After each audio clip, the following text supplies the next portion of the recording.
और गोवा सरकार ने एक कार्यक्रम वहाँ आयोजित किया है, जिसमें गोवा के मुख्यमंत्री, उसके मुख्य अतिथि हैं, देश भर के समाजवादी नेताओं को वहाँ बुलाया गया है। गोवा मुक्ति आंदोलन के लिए लोहिया 2.5 साल जेल में रहे। सवाल सबसे बड़ा यही है कि क्या महापुरुषों को लेकर एक समावेशी रुख ये राजनीतिक दल या सरकारें नहीं कर सकती? क्या उत्तर प्रदेश में आज उत्तर प्रदेश की सरकार ने ऐसा आयोजन क्यों नहीं किया, या अखिलेश यादव को क्यों रोका गया? ठीक है, माला ही तो चढ़ा लेते, ऐसा क्या दिक्कत थी, वो पूर्व मुख्यमंत्री हैं। बहुत सारे सवाल हैं। इस विवाद पर अखिलेश यादव ने जो कुछ कहा उस पर वार पलटवार हुआ। ब्रजेश पाठक उत्तर प्रदेश के डिप्टी चीफ मिनिस्टर, उन्होंने क्या कहा, ये 2 तस्वीरें और 2 बयान। तो कम से कम ये देश की और प्रदेश की जनता जाने और लोग जाने आखिरकार कौन रोक रहा है, कौन रोक रहा था।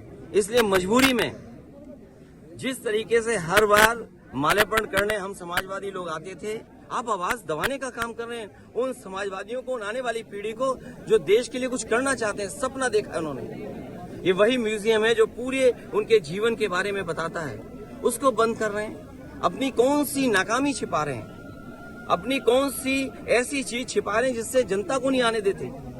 न केवल ये म्यूजियम जो पीछे बड़ी इमारत है, बड़ी बिल्डिंग है, जो कभी नेताजी ने, जॉर्ज फर्नांडिस ने और उस समय के समाजवादी लोगों ने इसका शिलान्यास किया था।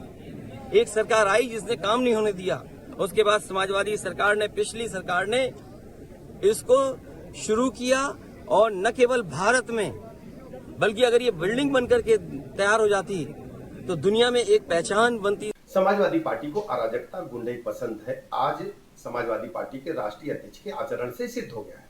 जिस ढंग से दीवार कूद करके, दीवार फांद करके वहां जाकर के उन्होंने माल्यार्पण किया है, जिस बिल्डिंग को एलडीए ने, विकास प्राधिकरण ने सील करके रखा था, उनको कानून से कोई मतलब नहीं है। कानून के आसपास भी गुजरना नहीं चाहते। हमेशा कानून तोड़ करके अराजकता फैलाना समाजवादी पार्टी का पुराना सगल रहा है। अगर इसी ढंग से अच्छा कूदना समाजवादी पार्टी के राष्ट्रीय अध्यक्ष महोदय जानते हैं, तो उनको एशियन गेम्स में जाकर के भारत के लिए कुछ और मेडल लाने पर काम करना चाहिए था। अगर ताला बंद है और दीवार गेट फांद कर अगर मूर्ति में माला चढ़ा दिया, तो वो कौन सा इतना बड़ा आफत आ गई, कौन सा कानून इसमें टूट गया? लोहिया तो जीवन भर कानून ही तोड़ते रहे। अगर लोहिया इसके बात से डर जाते तो गोवा मुक्ति आंदोलन नहीं चलाते। वो देश भर में बहुत सारे, जॉर्ज फर्नांडिस गोवा मुक्ति आंदोलन नहीं चलाते, जेल में नहीं रहते, मुक्त कराया उन्होंने। अगर एक कानून तोड़ने से डर जाते, और इसमें कौन सा कानून टूट गया? एक अजीब तरीके की सोच, एक अजीब तरीके की परिस्थितियाँ ये बनती राजनीति में नजर आ रही। मेरा महापुरुष, तेरा महापुरुष, ये बहुत सारी चीज़ें अखिलेश यादव कह रहे हैं, आवाज़ दबाने की कोशिश की जा रही है। आवाज़ विपक्ष की, आवाज़ आम आदमी की, ये बड़ा सवाल इसके माध्यम से जेपी सेंटर में जो घटनाक्रम हुआ उसको लेकर उन्होंने उठाया। नई पीढ़ी जो हाल में बड़ी हुई है, पढ़ती लिखती ज़्यादा नहीं है, या बहुत सारे लोगों को नहीं जानती, जो हमारे आइकॉन रहे महापुरुष हैं, जेपी नो डाउट महापुरुष हैं। जयप्रकाश नारायण का जन्म बिहार के सिताब दियारा में अक्टूबर 1902 में एक चित्रगुप्त वंशी कायस्थ परिवार में हुआ था। 5 जून सन 1975 को पटना के गांधी मैदान में छात्रों के एक विशाल समूह को संबोधित करते हुए संपूर्ण क्रांति का ऐलान जेपी ने कर दिया था, और वो उद्घोष इंदिरा गांधी की व्यवस्था और नीतियों के खिलाफ था। गिरते स्वास्थ्य और बढ़ती उम्र के बावजूद उन्होंने बिहार में सरकारी भ्रष्टाचार, देश में इंदिरा गांधी की सरकार के खिलाफ जितनी आंदोलन किया और जो भ्रष्टाचार था, और उनके नेतृत्व में पीपुल्स फ्रंट ने गुजरात राज्य का चुनाव भी जीता। 1975 में इंदिरा गांधी ने आपातकाल की घोषणा की, जिसके अंतर्गत जेपी सहित 600 से अधिक विपक्षी नेताओं को बंदी बनाया गया और प्रेस पर सेंसरशिप लगा दी गई। जेल में जेपी की तबीयत भी खराब हुई और 7 महीने बाद उनको स्वास्थ्य कारणों से मुक्त कर दिया गया। 1977 में जेपी के आंदोलन और उनके प्रयासों से एक विपक्ष एकजुट हुआ और इंदिरा गांधी को चुनाव हरा दिया। संपूर्ण क्रांति की तपिश इतनी भयानक या इतनी असरदार थी कि केंद्र में कांग्रेस की सत्ता को एक तरीके से राम राम करना पड़ा या कांग्रेस की सत्ता चली गई। जयप्रकाश नारायण जिनकी हुंकार पर नौजवानों को जत्था सड़क पर निकल पड़ता था, बिहार से उठी संपूर्ण क्रांति की चिनगारी देश के कोने कोने में बनकर भड़क उठी थी। जेपी के नाम से मशहूर जयप्रकाश नारायण घर घर में क्रांति का पर्याय बन चुके थे। लालमुनि चौबे, लालू प्रसाद यादव, नीतीश कुमार, रामविलास पासवान, मुलायम सिंह यादव, सुशील मोदी जैसे तमाम ऐसे नेता हैं जो जेपी के नर्सरी से निकले हैं और छात्र युवा संघर्ष वाहिनी का उनकी हिस्सा थे। तो कुल मिलाकर ये स्थिति है और जेपी को केवल इंदिरा गांधी के विरोध या इमरजेंसी में एक महानायक के रूप में उठकर खड़े होने से नहीं आंका जा सकता। जेपी इस देश के बहुत बड़े गांधी नेहरू कोट जो जिस कोट के गांधी और नेहरू स्वतंत्रता सेनानी थे, उस कोट के स्वतंत्रता सेनानी थे वो। गांधी नेहरू लोहिया जैसे स्वतंत्रता सेनानी जिस स्तर के लोग वो थे, उस स्तर में उस पायदान पर, उस पंक्ति में जेपी खड़े थे। संपूर्ण क्रांति से पहले आज़ादी की लड़ाई में जेपी की बड़ी भूमिका रही है। 1929 में जब वो अमेरिका से लौटे पढ़ाई लिखाई करके, तो भारतीय स्वतंत्रता संग्राम तेजी पर था और तब उनका संपर्क गांधी जी के साथ काम करे पंडित जवाहरलाल नेहरू से हुआ। वो भारतीय स्वतंत्र संग्राम का हिस्सा बने। 1932 में गांधी, नेहरू और अन्य महत्वपूर्ण कांग्रेसी नेताओं के जेल जाने के बाद उन्होंने भारत के अलग अलग हिस्सों में, ये बड़ा महत्वपूर्ण है कि जो कांग्रेस नेतृत्व कर रही थी उसके बड़े नेता जब जेल चले गए थे, तो जेपी ने भारत के अलग अलग हिस्सों में स्वतंत्रता संग्राम का नेतृत्व किया। बहुत बहुत बड़े कद के वो नेता थे, एक बहुत बड़े स्वतंत्रता सेनानी। और अंततः उन्हें मद्रास में 1932 में गिरफ्तार कर लिया गया, नासिक जेल भेज दिया गया। यहाँ उनकी मुलाकात तमाम जो कांग्रेसी थे, वहाँ बड़े खांटी लोग आंदोलनकारी थे, उनसे हुई और फिर वो एक तरीके से सोशलिस्ट कांग्रेस उन्होंने बना ली, उसको जन्म दिया जेल के अंदर ही। और जब कांग्रेस 1934 में चुनाव में हिस्सा लेने का कांग्रेस ने फैसला किया, तो जेपी और उनकी सीएसपी ने इसका विरोध किया था। जेपी का बिल्कुल क्लियर था। द्वितीय विश्व युद्ध के दौरान उन्होंने अंग्रेज सरकार के खिलाफ लोक आंदोलन का भी नेतृत्व किया।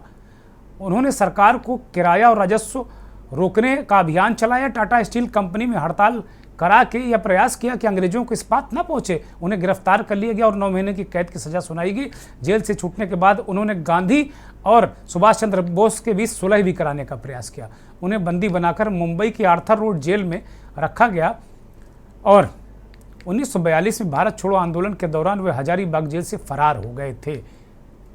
जेपी कहते थे कि मुझे अपने लिए चिंता नहीं है, किंतु देश के लिए मुझे चिंता है।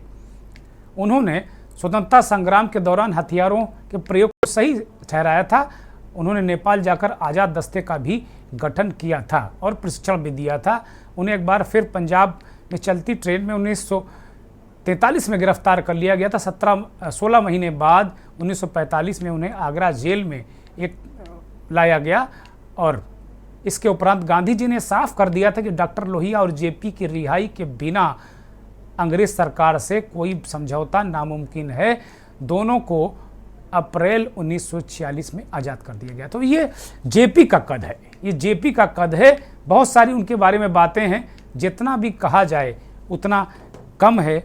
वास्तव में जेपी एक ऐसा विचार, लेकिन सवाल यही कि अमित शाह जब बिहार के सिताब दियारा गांव जहां जेपी का जन्म, वहां जाते हैं तो वो बीजेपी और अमित शाह खुद ये कहते हैं कि सबसे जो बड़े जेपी के पथ पर चलने वाले नरेंद्र मोदी और भारतीय जनता पार्टी।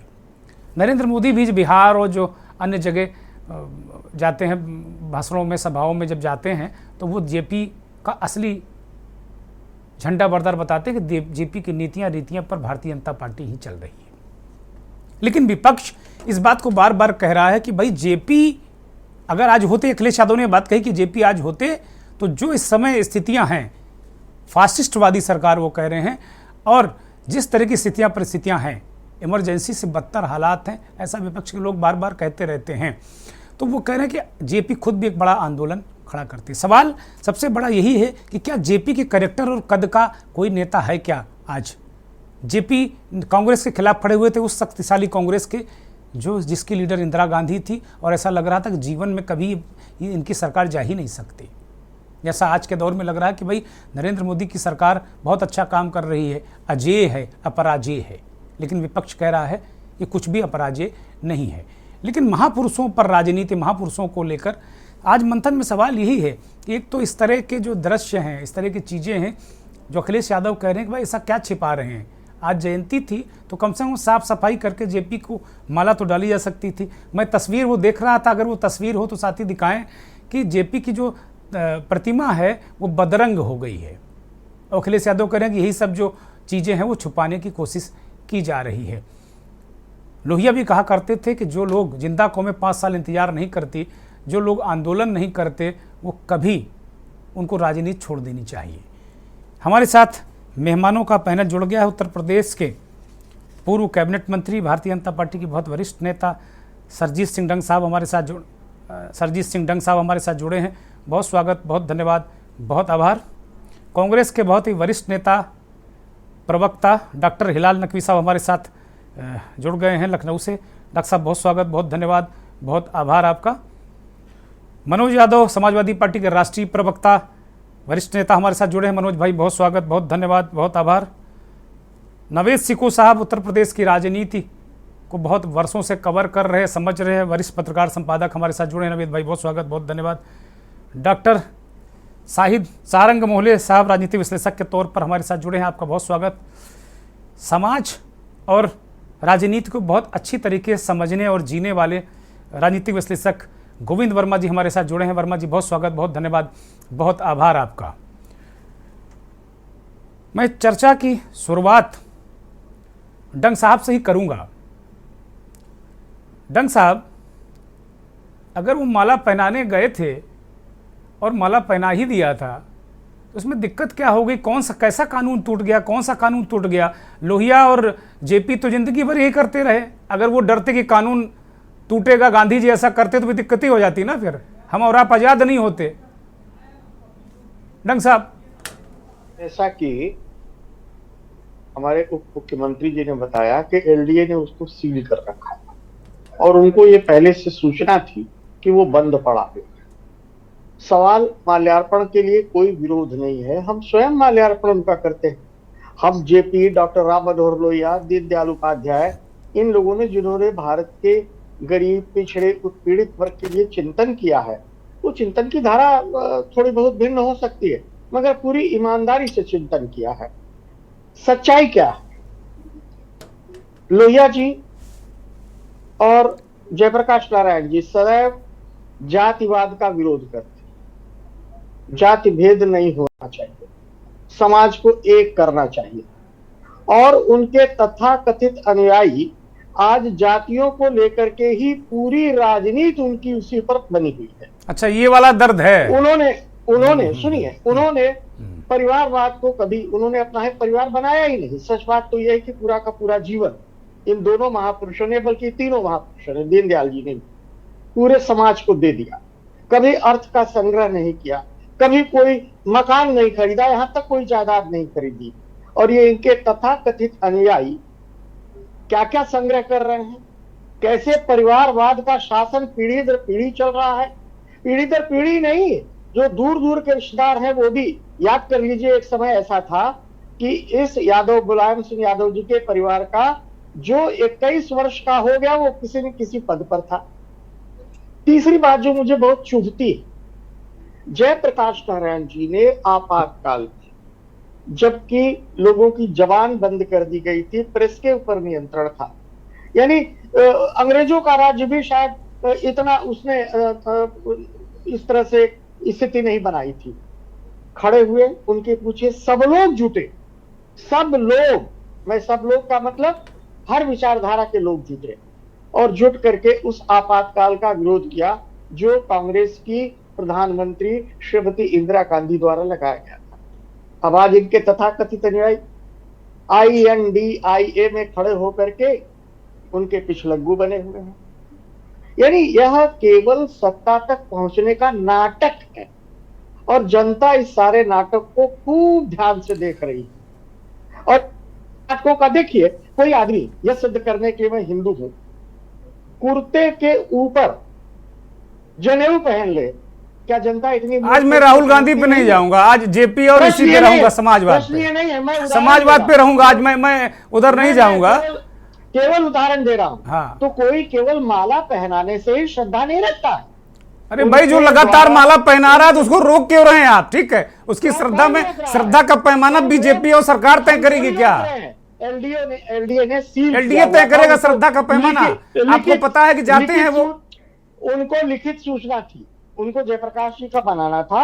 और आप कह रहे हैं कि लोहिया जाति के विरोधी थे। जो लोहिया ने कहा कि भाई जिसकी जितनी हिस्सेदारी उसकी उतनी संख्या भारी, जिसकी उसकी हिस्सेदारी। तो एक बात बताइए कि इस 850 वोटों से मैं 4 बार जीत के आया हूं, मेरी कौन सी हिस्सेदारी मिर्जापुर में थी? 4 बार मैं विधायक रहा हूं। हिस्सेदारी जनता तय करेगी, आप नहीं तय करेंगे, जातियां नहीं तय करेंगी। अच्छा, मूल दिक्कत ये है कि जो ये एक हो गए हैं और ये करे कि इंदिरा गांधी ने जो इमरजेंसी लगाई थी उससे बदतर स्थिति है। मूल दिक्कत इस बात से जातियों का जो चल रहा है उससे दिक्कत है। अब योग्यता का कोई अर्थ नहीं, खाली जाति का अर्थ है।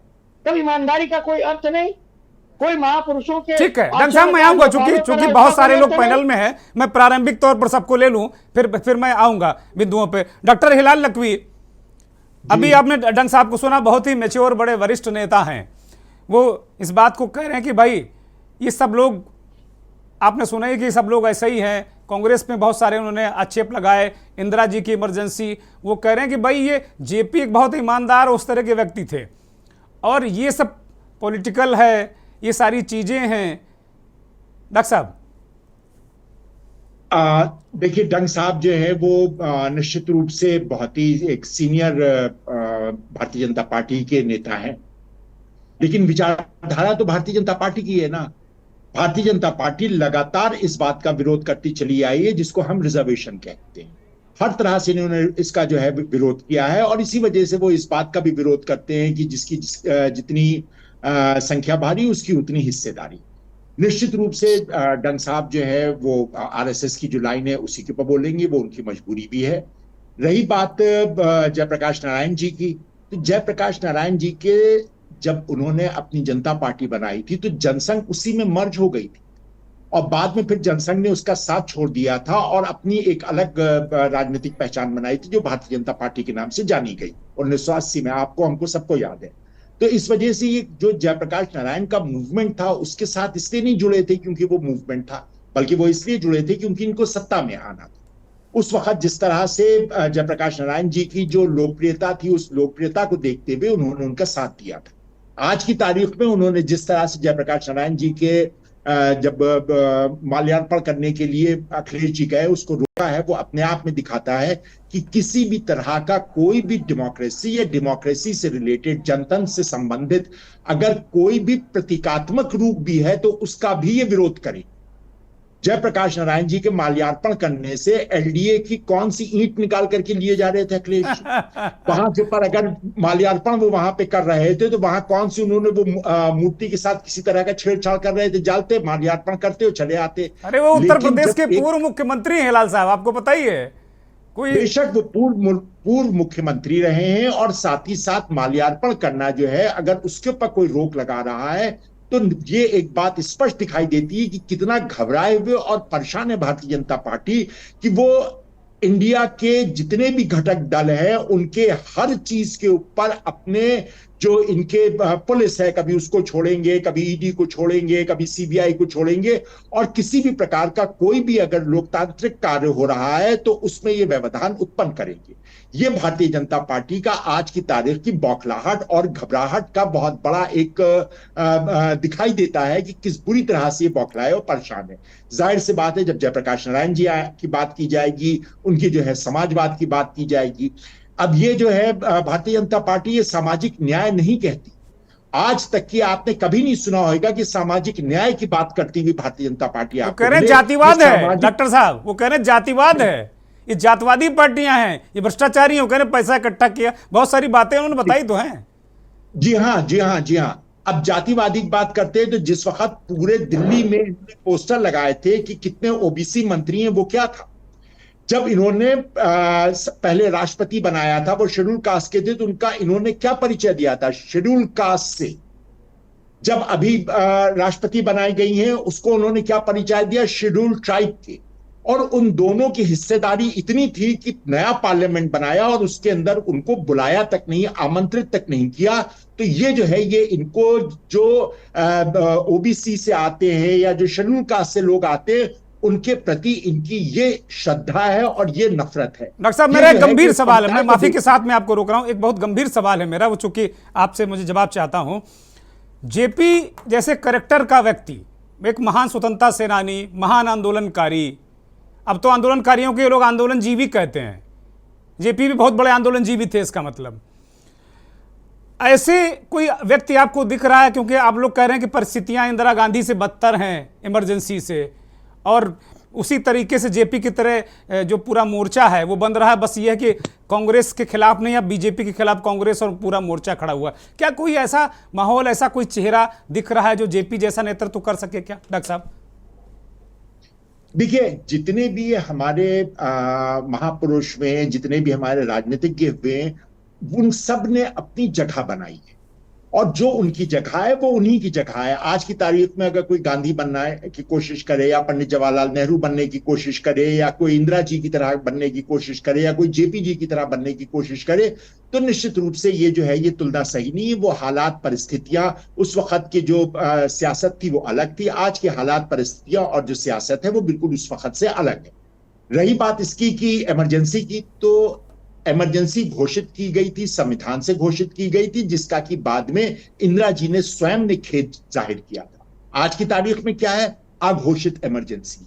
आज की तारीख में पत्रकारों के ऊपर जिस तरह से कार्रवाई हो रही है, ये हमने आपने दोनों ने देखा है कि जिस तरह से पत्रकारों को पकड़ के बंद किया जा रहा है। अगर कोई पत्रकार ये बता दे कि आंगनवाड़ी कार्यक्रम में नमक और रोटी दी जा रही है तो उसको जेल में बंद कर दिया अर्बन नक्सली है सब, कांग्रेस से मिले हुए, अब कांग्रेस अर्बन नक्सली चला रहे हैं, वो अर्बन नक्सली हैं सब। वो सब कुछ कहेंगे, ये सब बौखलाहट है, ये सब परेशानियां हैं, ये सारी की सारी इनकी बौखलाहटें, ये उसको दिखा रहे हैं। ये तय करने का अधिकार जो है ये जनता के पास है, नंबर एक। और दूसरे, ये कौन यकीन करेगा कि वो लोग जिन्होंने हमेशा अंग्रेजों के साथ खड़े होकर के भारत को गुलाम रखने की कोशिश की हो, इंडिया को गुलाम रखने की कोशिश की हो, वो आज की तारीख में उनके ऊपर आक्षेप लगाए जिन्होंने अंग्रेजों के खिलाफ लड़ाई लड़ी थी, जो जेल गए थे। जाहिर सी बात है, कौन यकीन करेगा? हास्यास्पद बात करते हैं, ये सुनते नहीं है कि ये क्या बोल रहे हैं, ये कितने हास्यास्पद बयान देते हैं। बात है, तो निश्चित रूप से जो बीजेपी और आरएसएस की जो सोच है वो कहीं ना कहीं परिलक्षित हो रही है। वो हर तरह के रिजर्वेशन के खिलाफ है, वो शेड्यूल कास्ट को, ओबीसी को किसी तरह का कोई भी अधिकार नहीं देना चाहते हैं। इसी वजह से वो जातिगत जनगणना तक के खिलाफ है। अरे भाई, कौन कहता है कि आप आरएसएस का उनको अध्यक्ष बना दे, जो आपने आज तक नहीं बनाया? आप इतने बड़े जातिवादी हैं कि आज तक कंप्लीट करें, मुझे ब्रेक पर जाना है, आरएसएस के अंदर जो सर प्रमुख होता है उसको बना दे, कभी नहीं बनाया है। किसी भी नेता का नाम ले दे, एक बंगारू लक्ष्मण साहब जो है वो बीजेपी के एससी के प्रेसिडेंट हुए थे और उस वक्त करप्शन के चार्जेस बहुत लोगों के ऊपर थे, लेकिन ठीकरा किसके ऊपर फोड़ा गया? बंगारू लक्ष्मण जी के ऊपर फोड़ा गया। तो ये जो है, ये अगर कभी भी अनुसूचित जाति के लोगों को कोई पद देते हैं तो उसको बेइज्जत करते हैं। जैसे आज की तारीख में जो राष्ट्रपति हैं, उनकी बेइज्जती सारी दुनिया ने देखा है कि उनको नए संसद में प्रवेश नहीं करने दिया गया। आज की तारीख में इन्होंने जिस तरह से शेड्यूल ट्राइब के लोगों को बेइज्जत किया है, ये मणिपुर इसका बिल्कुल कंप्लीट करें, मुझे शेड्यूल ट्राइब, ओबीसी, उसके ये घोर विरोधी। ठीक है, मुझे एक ब्रेक पर जाना है, मैं ब्रेक ले रहा हूं। बड़ी महत्वपूर्ण बातें डॉक्टर हिलाल नकवी कांग्रेस के प्रवक्ता ने की है। एक ब्रेक और उसके बाद फिर चर्चा आगे। आप देख रहे हैं के न्यूज, खबरों का सारथी।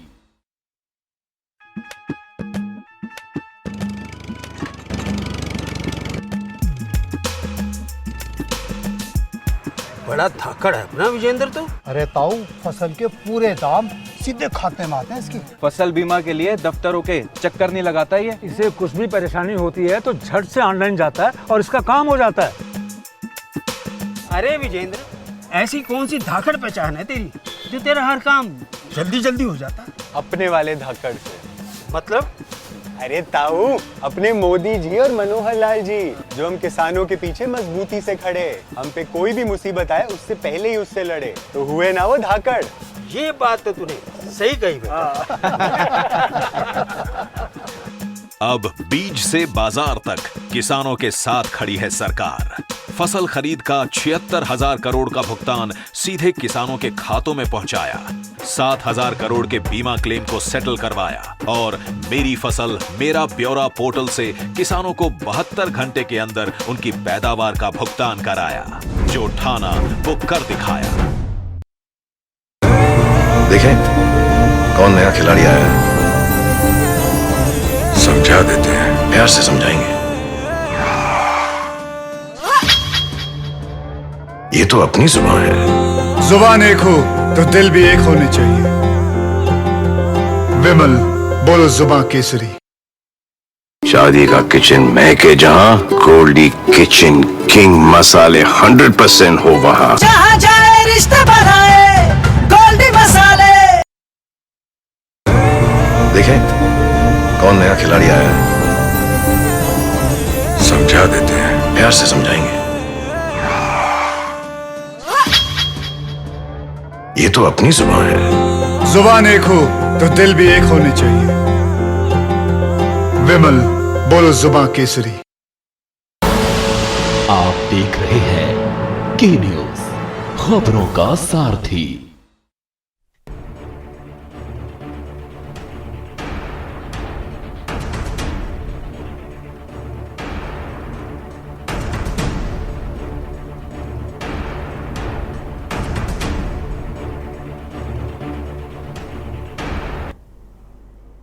ब्रेक से लौट आए और सीधे रुख करेंगे समाजवादी पार्टी के राष्ट्रीय प्रवक्ता मनोज यादव का।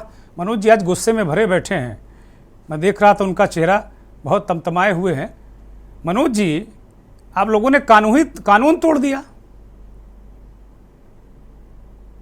बिल्कुल, अगर इसको कानून तोड़ना दुर्गेन जी कहा जाएगा तो फिर कानून के जानकार और कानून पे टिप्पणी करने वाले लोग अनभिज्ञ हैं और उनको भारतीय लोकतंत्र और भारत की संवैधानिक पीठ पे ना विश्वास है और ना उसके प्रति कर्तव्यशील।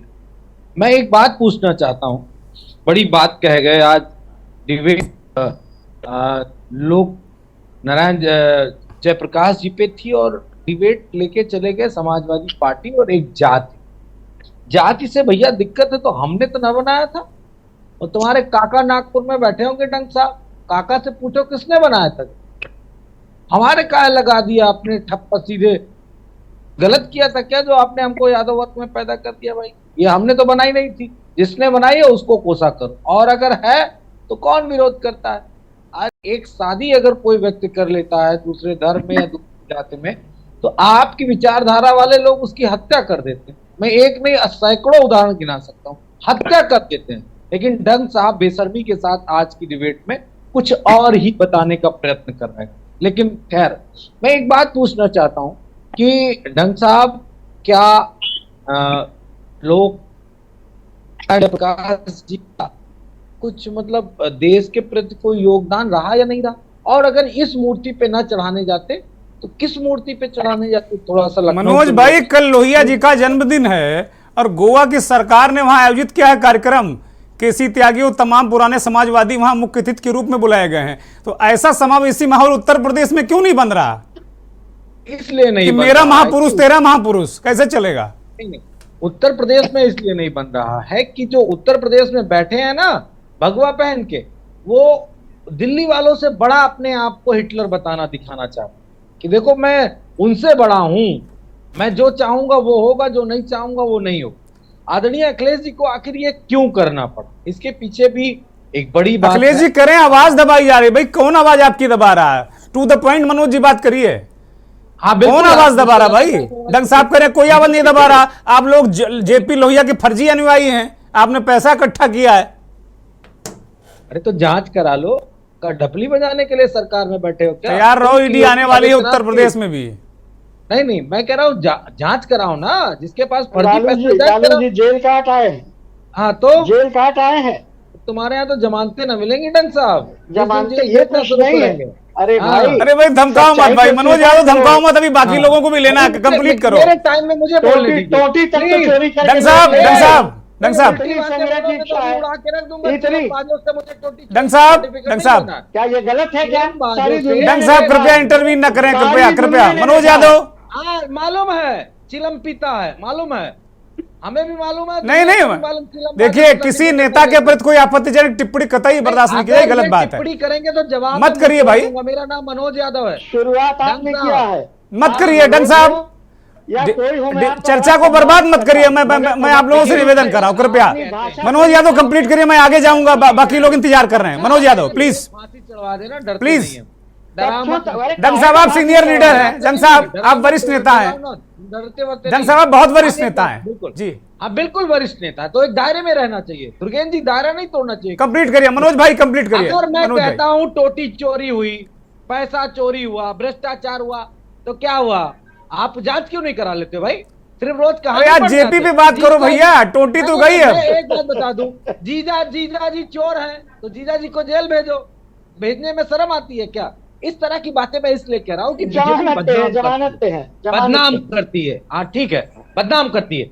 जयप्रकाश जी के समाजवादी सिद्धांत को अगर धता बताने का प्रयत्न बीजेपी के 2 कौड़ी के नेता तो उनको मुंह तोड़ जवाब मैं दूं, क्योंकि ये उन्हीं के जन्मे लोग हैं।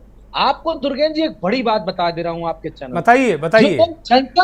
जो जनसंघ था, जनसंघ को अछूत राजनीतिक दल के रूप में भारतीय देखा जाता, कोई नहीं पसंद करता था, कोई अपने साथ नहीं लेता था, ना इनके साथ इनकी विचारधारा। मैंने बहुत सारे पुराने लोगों से कहा कि इस पार्टी को कोई वोट देना नहीं पसंद करता था। 2 सांसद थे, पता नहीं क्यों थे, क्यों जीत जाते थे, उनका व्यक्तिगत मामला था या उस क्षेत्र के लोग उनको पसंद करते थे, सिर्फ 2 सांसद। लेकिन यही लोकनायक जयप्रकाश जी के आशीर्वाद से उनके संपूर्ण क्रांति में ही इस अछूत बीमारी को संपूर्ण देश में आने का मौका मिला।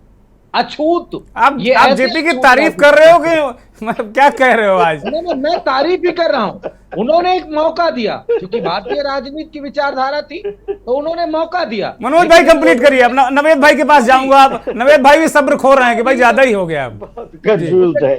मुझे इंटरप्ट खूब किया गया। आपने सवाल पूछे, कोई दिक्कत नहीं, लेकिन इंटरप्ट अगर नॉन इंटरप्ट बोला दिया जाता तो मैं बेहतर अच्छा से अपनी कंप्लीट कर दीजिए प्लीज प्लीज प्लीज। मैं एक बात कहता हूं, आज क्या लखनऊ में कोई दूसरा पार्क बनाया? क्या उनकी मूर्ति आपने बनाई? और जिस तरीके से उनको बदहाली में वहां पे पन्नी, वो पिक्चर्स आप नहीं देखी? आप बदरंग की बात कर रहे हैं, एक पन्नी उनको ढक के, पन्नी और रस्सी से उनके गले को बांध के उस मूर्ति को ढक के रखा गया। आप कल्पना कर सकते हैं कि जो लोगों जिनका इतना बड़ा इतिहास रहा है, जिन्होंने इस देश की आजादी की लड़ाई से लेके और इमरजेंसी की लड़ाई तक लड़ा, उन लोगों को अगर योगी सरकार कैद करने का प्रयास करेगी। ठीक है मनोज यादव, मैं आ रहा हूं आपके पास, मैं लौट कर आऊंगा। चर्चा में नवेद साहब को शामिल करता हूं। नवेद सिको साहब, आज चूंकि मैंने थोड़ा सा बाद में आपको लिया, हालांकि वक्त काफी हो गया है, लेकिन मैं चाह रहा था कि जरा चीजों को आप समझ लें, कौन क्या कह रहा है। इस बीच हमारे साथ कांग्रेस की नेता पूनम पंडित भी जुड़ गई हैं। पूनम जी स्वागत, बहुत धन्यवाद, बहुत आभार आपका। नवेद भाई मैं आपके पास आ रहा हूं।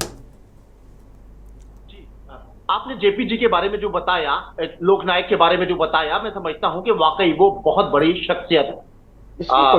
और जिस हिसाब से इतनी बड़ी शख्सियत होते, उस हिसाब से उनकी प्रतिमाएं नहीं हैं। सुनने में आता है कि बिहार में भी उतने नहीं है। लखनऊ तो प्रतिमाओं का शहर कहा जाता है, एक भव्य और खूबसूरत प्रतिमा उनकी बनी हुई है। जहां पर आज ये घटना हुई, ये मामला हुआ जिस पर हम लोग चर्चा कर रहे हैं, इतनी सुंदर प्रतिमा बनी है। जो भी महापुरुष होते हैं, सरकार का ये कर्तव्य बनता है कि जब पुण्यतिथि हो, जन्मतिथि हो, तो कम से कम 10 रुपए की माला डाल।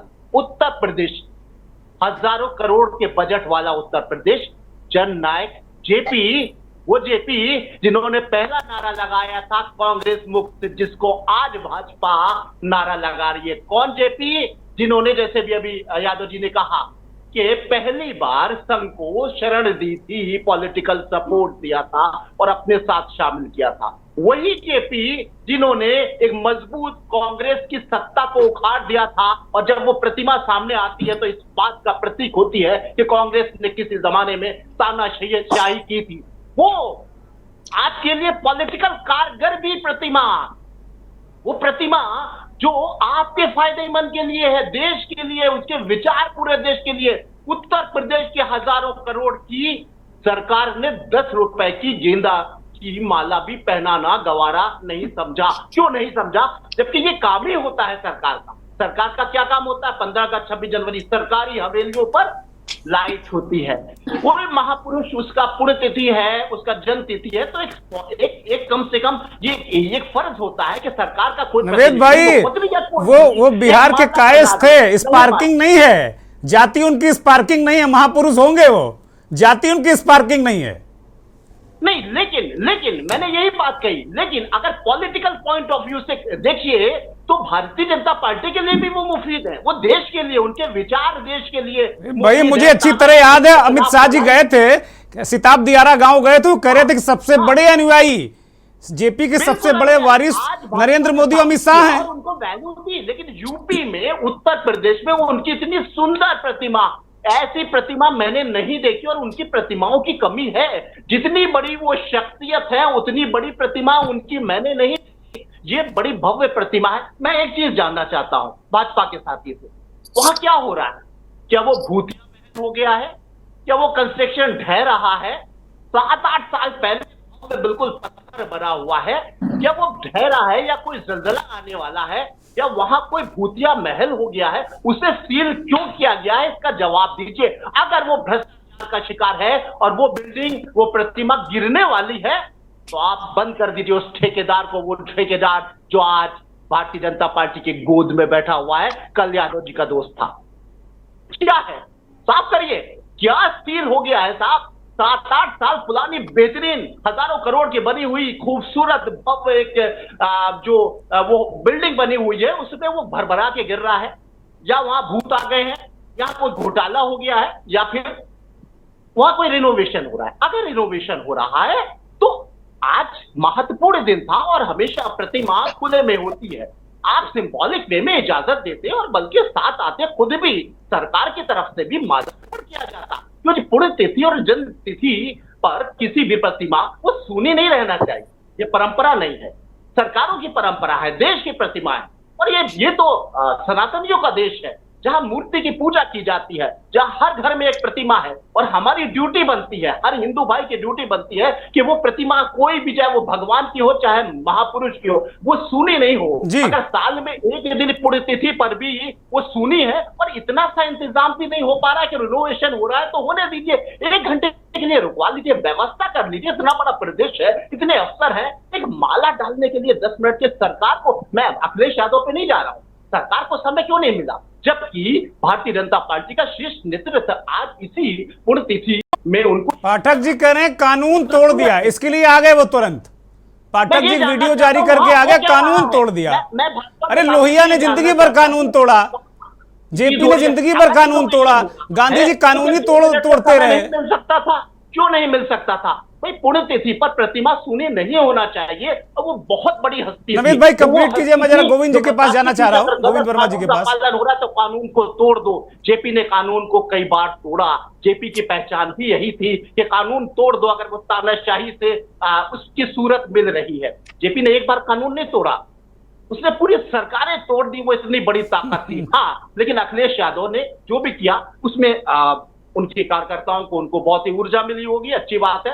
आज वो सौंदर्य जो सपा का पुराना था, जो मुलायम सिंह का था, वो नजर आया, अच्छी बात है। उनको एक विजुअल वैल्यू मिल गई, प्रचार हुआ उनका, और लगने लगा कि अब सचमुच ये संघर्ष वाले नेता है जिनको ट्वीट नेता कहा जाता था। लेकिन एक चीज मुझे थोड़ी घातक लगी, वो रेलिंग बड़ी खतरनाक थी।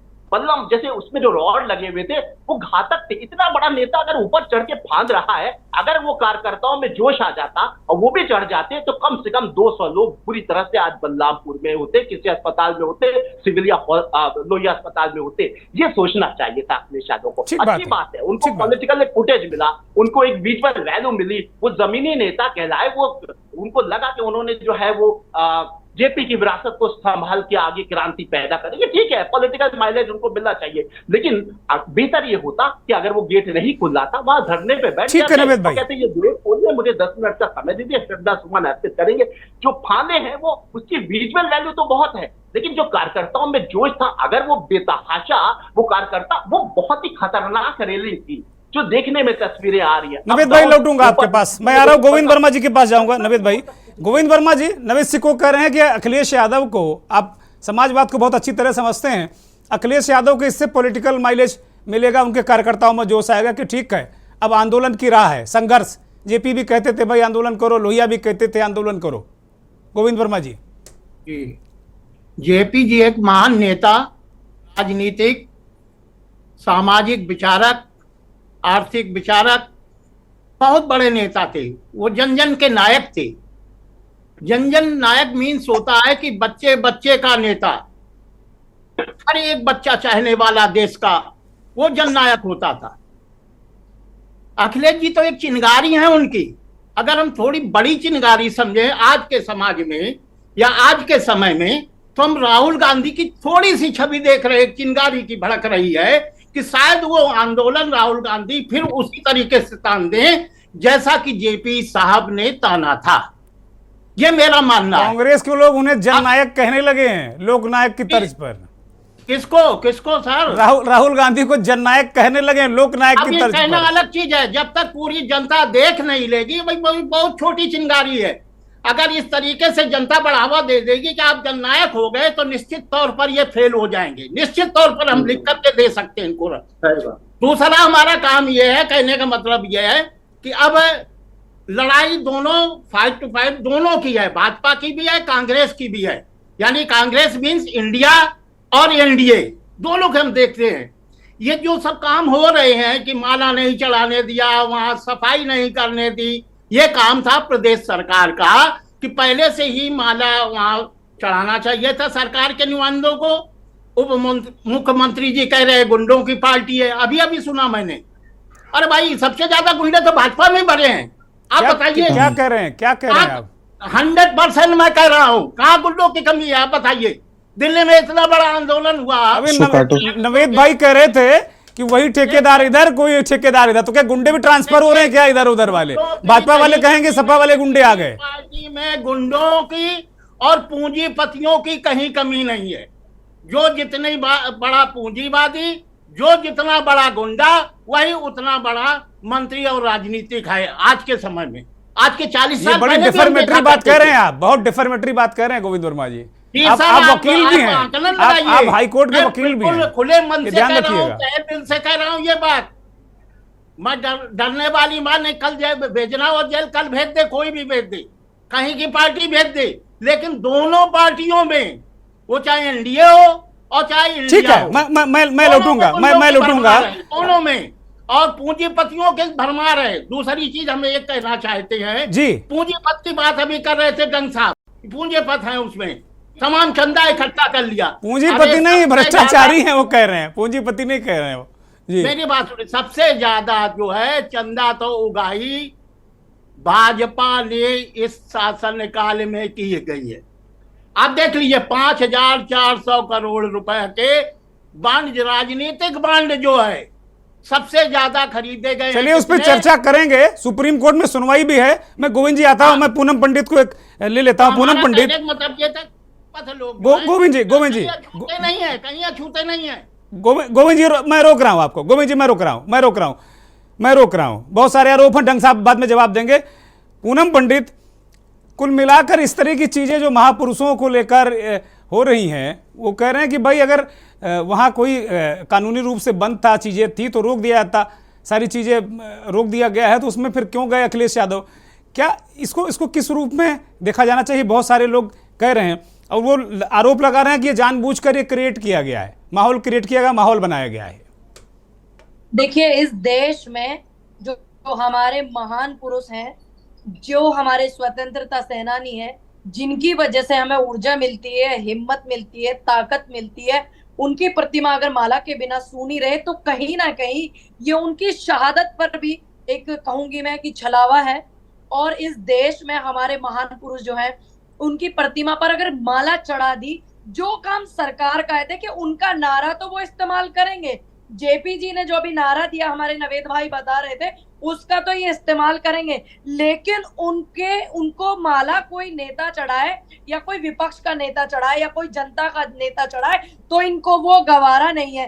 क्यों? क्योंकि ये हर चीज का क्रेडिट खुद लेना चाहते हैं, चाहे वो किसी को माला पहनाने का हो, चाहे वो बुलंदशहर वाली घटना हो जिसपे मुकदमे हुए थे, भगवान परशुराम की मूर्ति का अनावरण कर दिया था एक आम से व्यक्ति ने। इनको हर चीज में क्रेडिट चाहिए होता है। लेकिन मैं पूरी जिम्मेदारी के साथ कहूंगी कि जो हमारे भारतीय जनता पार्टी के प्रवक्ता बैठे हुए हमारे भाई सहयोगी, कि अगर आपको क्रेडिट ही लेने का इतना ज्यादा शौक है तो आप सभी क्रेडिट लीजिए, कोई बात नहीं, हमें कोई फर्क नहीं पड़ता, तुम्हारे बस की करना कुछ नहीं है, तुम बस इतना ही कर सकते हो, तुम वो भी क्रेडिट लीजिए जब बेटियों को नंगा नचाया जाता है, घुमाया जाता है मणिपुर में, कि वो भी तुम्हारी सरकार में हुआ है। 700 लोगों की, किसानों की हत्या हुई थी आंदोलन में, वो भी तुम्हारी सरकार में हुआ है। पूनम कंप्लीट करिए, बलात्कार, जैसे कांड हुए थे, विषय से भटकेंगे नहीं हम लोग, सरकार में हुआ है। अब यहाँ पर जेपी जो है उनका नाम बड़े सम्मान के साथ में लिया जाता है और इन महान विभूतियों को दिक्कत है, इनको दिक्कत जेपी जो है उनको माला पहनाने से नहीं, उनको दिक्कत है कि जनता में एक जोश आया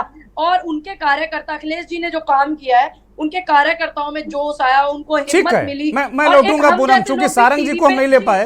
पूनम मैं रोक रहा हूं आपको, डॉक्टर सारंग काफी देर से, मुझे लगता है बहुत देर से इंतजार कर रहे हैं वो। डॉक्टर साहब, सब लोगों को आपने लगभग सुन लिया है। डॉक्टर सारंग, ये पूरा जो किस तरीके की रस्सा कसी है, ये उत्तर प्रदेश में भी क्या अब एक तरीके से शुरू हो गया है क्या मैदानी जंग? डॉक्टर सारंग अनम्यूट करिए। हेलो, क्या आप मुझे सुन पा रहे हैं? हाँ बोलिए, दर्शक सुन रहे हैं, कृपया बोलिए। जी डॉक्टर सारंग, ऐसा देखिए, ना तो मैं किसी पार्टी से संबंधित हूं, पर मैंने सारे विद्वान जनों की सारी बातें सुनी और इतनी देर से ये जो बहस हो रही है, ये जो राजनीति का जो यहूदीकरण हुआ है, ये उसकी नया टर्म आप लेकर आए, राजनीति का यहूदीकरण। राजनीति का यहूदीकरण जो हुआ है ये उसकी अति है। और एक जुमले में मैं अपनी बात ये सारी है कि राजनीति एक गंभीर विषय है जिसको औने पौने और बौने नेताओं के भरोसे नहीं छोड़ना चाहिए। सब लोग अपने अपने हिस्से का ले लें। और जिस तरीके से जेपी बहुत बड़े नेता थे, आज जिस तरीके से अखिलेश यादव जी ने, या तो अखिलेश यादव जी ने क्रांति का आह्वान किया, हमने मान लिया कि एक नई क्रांति की, बदलाव की शुरुआत हो गई, और फिर जब क्रांति की शुरुआत जब जेपी ने करी थी 1974 में गांधी मैदान में, तो उस वक्त उनके आसपास जो चेहरे थे उसमें माननीय मुलायम सिंह यादव जी थे, नीतीश कुमार जी थे और उनके समकक्ष के चेहरे थे। आज अगर उनके आसपास के चेहरों को देखा जाए तो मुझे उसमें ऐसा कोई वाइब्रेशन नहीं दिखता जो उस क्रांति को उतनी दूर तक लेके जा पाएगा। तो मतलब ये माना जाना चाहिए कि ये एक मतलब जो मेरा अपना विश्लेषण है कि ये राजनीति का यहूदीकरण है, ये नूरा कुश्ती टाइप की कहानी है, जिसमें एक नूरा कुश्ती टाइप की कहानी है। और देखिए, ना मेरा खर्चा भारतीय जनता पार्टी चलाती है, ना मेरा खर्चा समाजवादी पार्टी चलाती है। मैं एक सामाजिक, फायदा किसको होगा? नूरा कुश्ती क्यों करेंगे सारंग साहब? इसमें सिर्फ इसलिए करेंगे, देखिए सारी व्यवस्था, आप मतलब बेसिक सी बात है, you just try to understand. कोई भी राजनीतिक व्यक्ति, कोई भी राजनीतिक नेता अपने इनकम टैक्स रिटर्न को और अपनी बैलेंस शीट को अपनी एसेट से 100% नहीं मिला सकता। अगर जिस दिन से मिला देगा, मैं राजनीतिक चर्चा करना छोड़ दूंगा। मैं टीवी पैनलों पे नहीं बैठता, पर साउथ ईस्ट एशिया की राजनीति की जो स्थिति है, इसमें से जितने भी राजनेता हैं, किसी ने भी किसी भी मजलूम के हक के लिए अपने दाहिने बाएं हाथ में काले रंग का धागा बांध के विरोध नहीं किया। हर आदमी जिस स्थिति में हम जा रहे हैं, आपका जो प्रश्न उसका मैं जवाब दे दूं, इसके दो पहलू हैं। इसका एक लोकतांत्रिक पहलू है और इसका एक संवैधानिक पहलू है। समअप करिए जल्दी, मेरे पास ज्यादा वक्त नहीं, समअप करिए प्लीज। नहीं, इसका एक लोकतांत्रिक पहलू है और इसका एक संवैधानिक पहलू है। इसका लोकतांत्रिक पहलू यह है कि सरकार को उसकी वहां पे व्यवस्था करनी चाहिए थी, जननायक है और उनकी जयंती की व्यवस्था करनी चाहिए थी। और इसका संवैधानिक पहलू यह है कि जिस तरीके से उस व्यवस्था को, किसी भी कानून को तोड़ने के लिए जो भी व्यवस्था की गई वो गलत थी। कानून तोड़ना गलत है, कानून तोड़ना गलत है, कोई भी तोड़े, आईपीसी सीआरपीसी की धारा कोई भी तोड़े, वो गलत है। ठीक बात है, वो गलत है। मैं डंग साहब के पास जाता हूं, चूंकि वक्त नहीं। डंग साहब 20 सेकंड आपको दे रहा हूं। बहुत सारे आरोप, बहुत सारे प्रत्यारोप।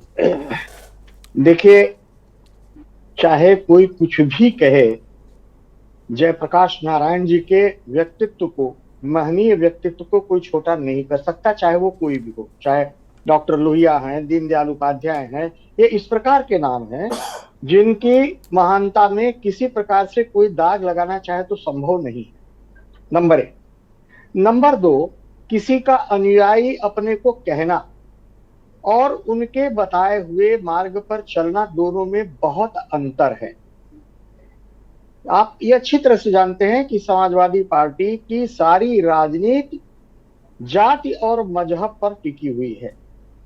तुष्टीकरण करो और एक वर्ग को लेकर के राजनीति कर लो। आपसे सारा, अरे मनोज जी भैया मेरे पास वक्त नहीं है, मैं फिर मुझे खत्म करना पड़ेगा, उनको अपनी बात करी थी, मैं आ रहा हूँ आपके पास, क्लोजिंग टाइम है भाई। निर्णय लेगी प्रदेश की जनता। ठीक बात है डॉक्टर साहब, ठीक है मनोज यादव 10 सेकंड, मनोज यादव 10 सेकंड। बड़े प्यार से एक बात कही है, डॉक्टर साहब प्लीज। मैं उत्तर देना चाहता हूँ जी। जब महिलाओं का आरक्षण हो रहा था कांग्रेस के जमाने में, कई बार ये बिल आया, वापस क्यों गया? उनके साथी लोगों ने कहा कि ओबीसी रखो, और संविधान में व्यवस्था ही नहीं ओबीसी। ठीक बात, हम उस पर चर्चा कर लेंगे। SC ST की है नहीं, उन्होंने चर्चा किस लिए? और मणिपुर में कह रहे हैं आदिवासी, वहां दोनों बात आ गई डॉक्टर साहब, दोनों आदिवासी हैं, और कांग्रेस के जमाने में इससे 10 गुनी हिंसा हुई। ठीक बात है, मैं हिलाल नकवी से जवाब ले लेता हूं। हिलाल नकवी साहब क्यों करते हैं? डॉक्टर साहब प्लीज, डॉक्टर हिलाल नकवी, इन्होंने कहा कांग्रेस को लेकर इन्होंने टिप्पणी की, एक 10 सेकंड में प्लीज अनम्यूट करिए डॉक्टर साहब, हम आपको सुन नहीं पा रहे हैं डॉक्टर हिलाल नकवी।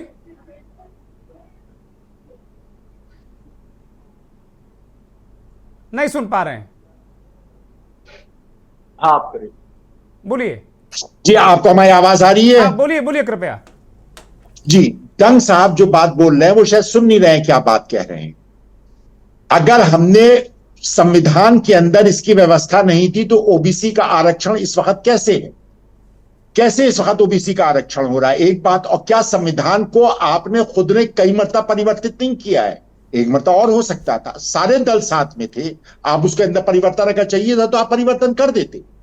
और दूसरा इसमें जो बात कह रहे हैं, तो देखिए आप भी जानते हैं, हम लोग भी जानते हैं कि आप कभी भी किसी को रिजर्वेशन नहीं दे सकते हैं। आपकी जो विचारधारा है वो विचारधारा बिल्कुल अलग है। आप छुआछूत वाली विचारधारा में विश्वास रखते हैं।